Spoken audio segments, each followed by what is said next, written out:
We have a flight coming back. It's United's flight 260 to Madrid. Ran into some hydraulic issues, I guess, after takeoff, so it's coming back to Dulles, and the emergency crews are ready to go. Flight just landed.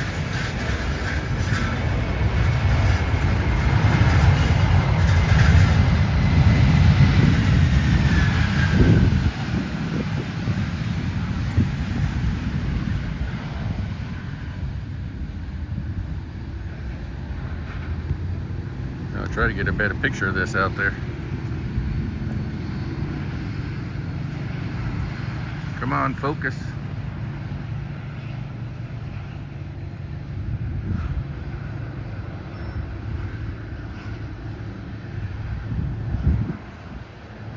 There we go. Sorry for the non-focusing there. Behind a fence here.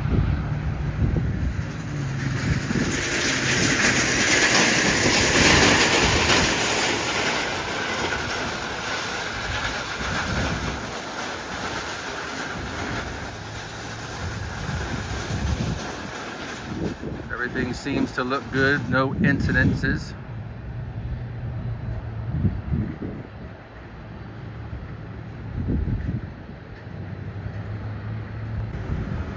Everything seems to be okay. Everybody's heading back to base, and I guess the plane's going to be taxiing back to the gate here shortly.